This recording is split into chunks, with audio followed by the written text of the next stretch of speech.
Ya, kita balik lagi setelah satu lagu yang tadi dan kali ini masih bersama dengan Kak Yudi di program Ngobrol Apa? Ngobrol seru seputar Apa apa aja? aja.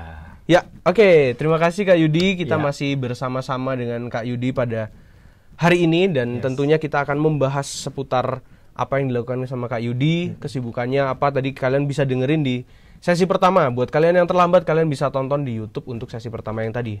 Dan untuk sesi kedua ini tetap aku rekam, kalian juga bisa tonton di YouTube juga di hari Selasa. Oke, kita lanjutkan yang di streaming. Ya. Nah, tadi kan di segmen sebelumnya kita bahas soal karyanya Kak Yudi nih, yang terutama untuk lagu yang sudah yang baru diciptakan, Dirilis ya. barusan dirilis, tidak ada alasan untuk tidak bersyukur.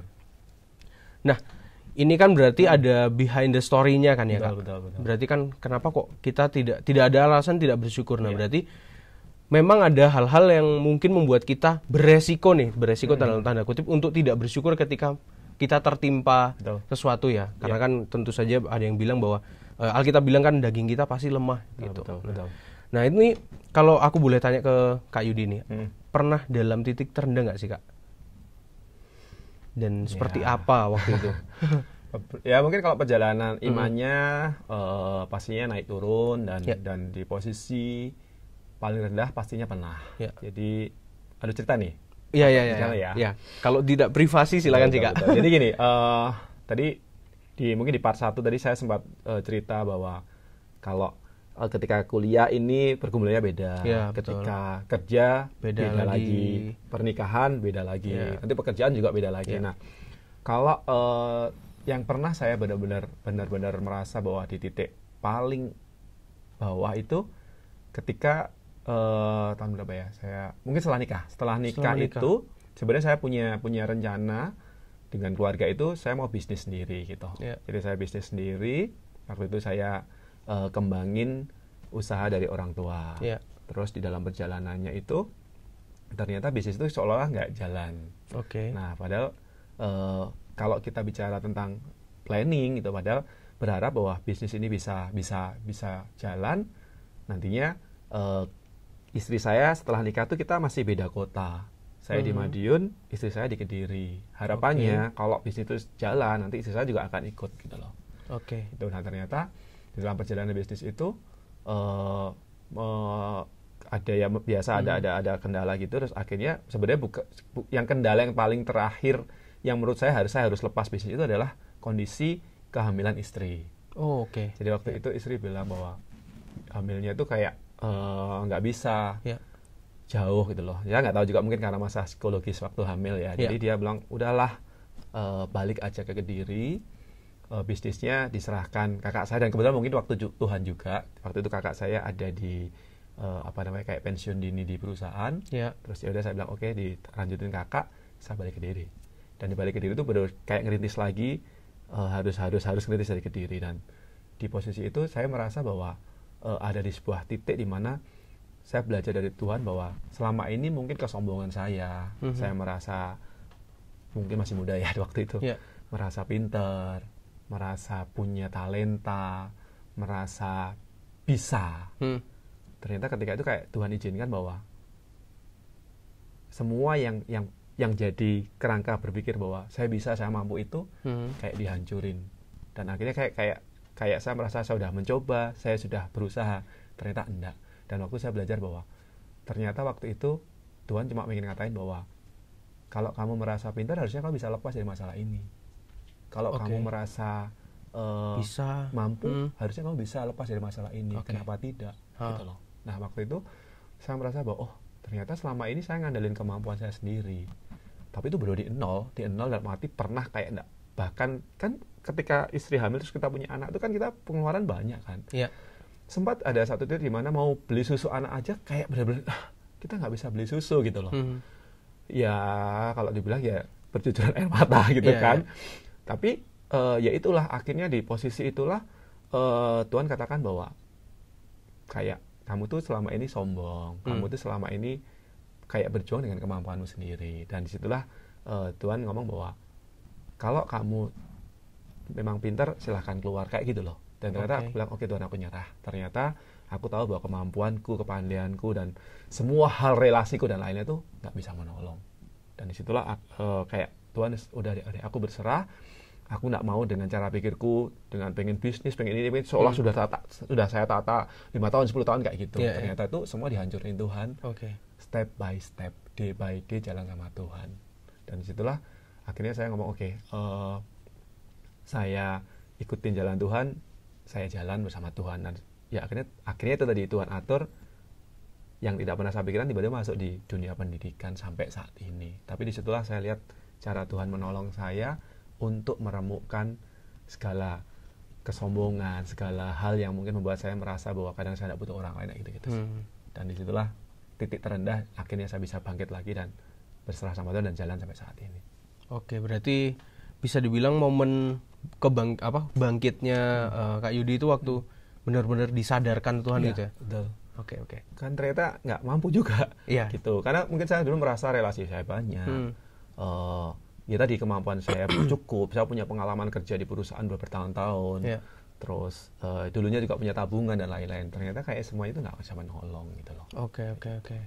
Itu titik terendah. Nah, mungkin titik terendah ini tiap orang bakalan berbeda ya. Aku pasti pernah mengalami dan teman-teman yang dengerin ataupun yang nonton pasti juga pernah ngalamin, of course. Nah, tapi kita mau lanjut lagi nih Kak pembahasannya. Nah, ngobrolin soal musik tadi ya. Nah itu kalau boleh tahu nih, kakak punya target tersendiri nggak sih dalam hal berkarya atau bermusik ini? Ya kembali lagi tadi, sebuah perjalanan hidup yang akhirnya membuat saya harus punya banyak cara pikir yang berubah.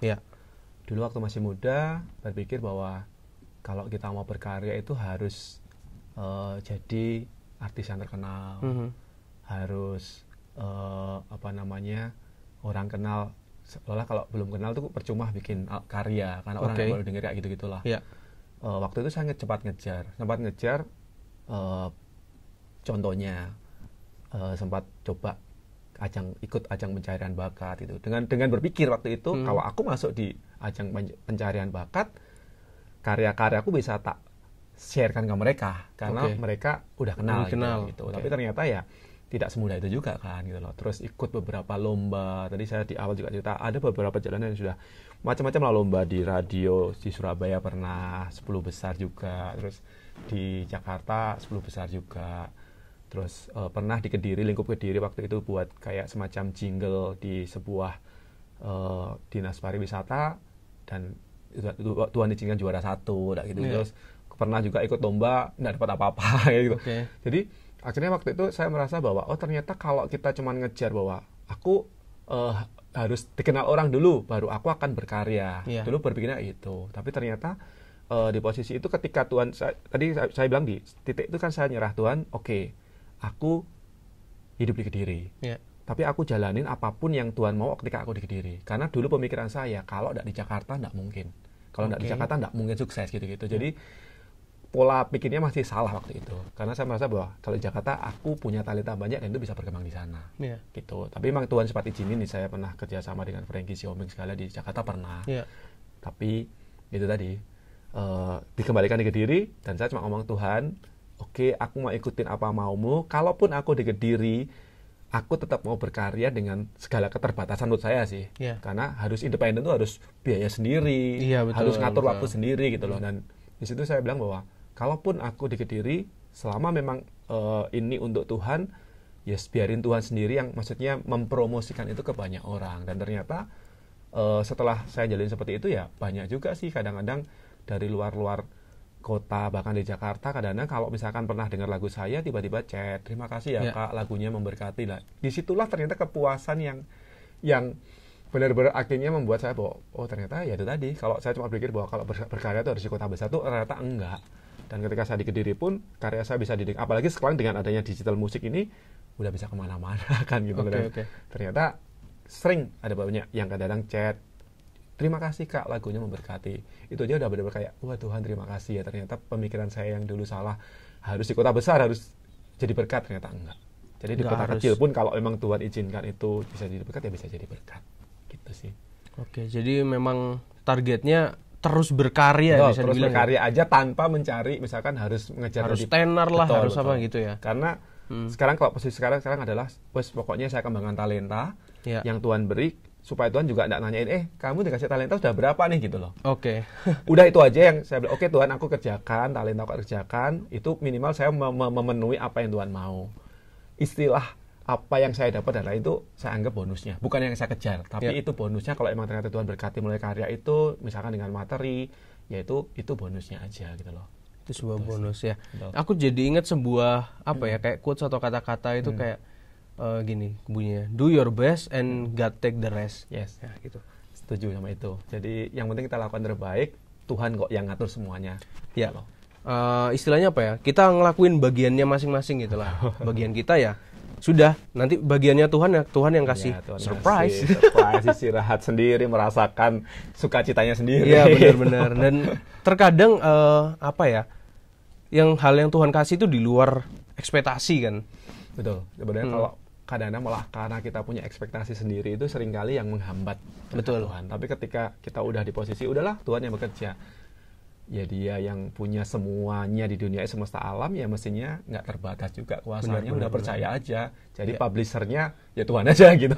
Walaupun kita harus melalui publisher yang di istilahnya di perusahaan yang ada di dunia. Tapi buat saya sih lebih bersyukur kalau ternyata lagu itu benar-benar jadi pergumulan seseorang dan mereka dapat berkat. Itu buat saya sendiri ya. Ternyata kepuasan yang sehingga saya merasa bahwa itu loh, kamu harus terus berkarya, karena ternyata melalui karyamu ada banyak orang yang mungkin tanda kutip bertobat, ada banyak orang yang dikuatkan, ada orang yang mungkin sudah putus asa, ternyata ketika dengar lagu itu jadi semangat lagi gitu loh. Jadi lagu-lagu saya pun juga beberapa lagu saya kasih motivasi juga sih. Gitu. Bisa dibilang berbuah lah Kak ya. Ya, seperti itu harapannya bisa jadi buah. Ya, jadi buah kan. Kalau orang lagi kayak petani kan nggak tahu nih dia panennya kapan kan belum tahu. Aja ya. Iya, tanam aja. Gitu. Nanti pasti suatu saat akan menuai. Nah ini rupanya Kak Yudi ini menanam melalui bidang musik ya. Betul. Musik lewat karya-karyanya. Nah aku pengen tanya nih Kak, ini kan pasti Kakak sibuk banget nih bisa dibilang karena musik ya berkarya, terus punya tanggung jawab di sekolah juga nih. Ini mungkin pertanyaan agak sedikit menyeleweng dari ini. Nah ini gimana sih Kak ngatur hal-hal kayak gitu? Karena jujur nih, karena aku juga lumayan banyak yang dikerjakan. Jadi kalau saya udah bisa berusaha untuk ngatur dengan prioritas saya adalah pelayanan. Ya. Khususnya di pendidikan tadi. Itu nomor satunya. Betul, karena itu yang maksudnya memang Tuhan mau bahwa melalui tempat itu saya bisa juga ngatur yang lain. Prioritas selanjutnya ada di gereja yang kebetulan memang terlibat di tim praise and worship-nya gereja. Nah, kalau yang tadi hobi di dalam bikin musik itu tadi bikin karya itu saya kerjakan benar-benar kalau saya benar-benar punya waktu. Jadi saya tidak punya target apa-apa, maksudnya misalkan tahun ini ada karya juga tidak apa-apa. Tapi kalau misalnya karya tiba-tiba tahun ini ada 2 pun ya oke gitu. Itu kan tadi saya bilang ya harus ngatur uangnya kan gitu. Kan saya juga pasti harus izin juga ke istri mau bikin karya gitu. Nggak bisa juga tanpa izin dia nanti akhirnya jadi malah nggak jadi berkat gitu loh. Jadi saya mesti izin dulu, aku mau bikin karya, kebetulan ada lagu baru gitu. Nah, kadang-kadang saya juga libatin istri juga yang di lagu ini yang di tak ada alasan untuk tidak bersyukur itu saya nyanyi sama istri, sama anak, sama ponaan. Dan saya pengen maksudnya melalui keluarga kita pun juga jadi berkat gitu loh. Jadi itu kayak kolaborasi Yudi Hans and the Changja. Changja itu sebutan untuk keluarga kita gitu. Oke. Jadi caranya itu tadi ya menempatkan prioritas lebih ke utamanya ke pelayanan pendidikan itu. Terus gereja yang kedua karena saya tugas di praise and worship. Yang tadi hobi dan lain itu terakhir. Kalau ada waktu kerjakan, kalau enggak pun tidak jadi target, jadi tidak merasa gagal gitu loh. Timing Tuhan menurut saya jauh lebih tepat gitu. Setuju sih untuk hal itu. Nah pernah nggak sih tapi ada di fase ketika pas waduh ini banyak nih tanggung jawab di sini, di situ, di sini, situ itu akhirnya berantakan gitu? Mungkin saya udah belajar jauh sebelum sekarang. Jadi ketika setelah perjalanan di pernikahan itu saya belajar juga dari istri saya. Jadi dulu sebelum saya nikah ini saya itu benar-benar aktif ya, mungkin kayak biasa itu bisa di pelayanan ini, pelayanan itu banyak banget. Karena menurut saya kalau pelayanan itu kayak mengukur bahwa ini loh aku pelayanan gitu loh. Nah ternyata ketika nikah itu istri saya ngomong bahwa pilih pelayanan-pelayanan yang kamu bisa, jangan semuanya. Karena menurut dia kalau kamu nanti pelayananmu banyak dan keluarga juga butuh waktu untuk melayani keluarga. Dan disitulah saya mulai belajar potong. Dan mungkin orang akan menyadarinya, loh kamu sekarang kok jadi menurun ya, kamu kok sekarang nggak aktif lagi ya gitu loh. Tapi saya bilang bahwa mungkin memang intensitasnya saya kurangin, tapi kualitasnya saya tambah di situ tadi. Di pelayanan pendidikan, di gereja, di itu tadi. Jadi tidak semua hal saya kerjakan, karena kalau semua saya kerjakan ternyata itu bisa bentrok, bisa pasti sih kacau. Jadi akhirnya main prioritas dan kualitasnya ditambahin, intensitasnya aja dikurangin. Harus milih yang mana yang menurut saya bisa saya kerjakan dengan kemampuan yang pastinya manusia terbatas gitu. Oke, berarti harus kenal sama dirinya sendiri juga ya. Kalau semua dihajar, aduh kacau. Susah juga, susah benar. Nah ini kita ngobrol-ngobrol sudah panjang nih Kak.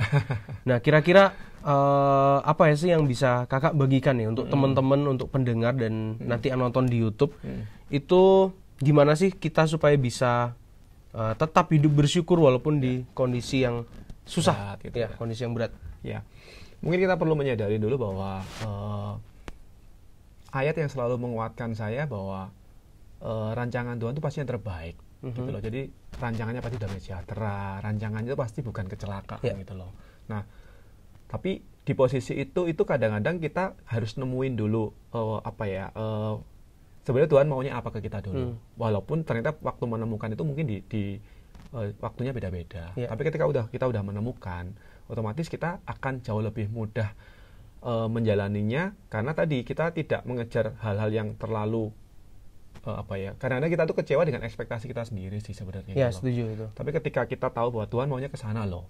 Jadi akhirnya walaupun di dalam perjalanan itu ada hambatan-hambatan, di awal kita harus punya pemikiran bahwa semuanya baik kok dalam rencana Tuhan. Gitu loh.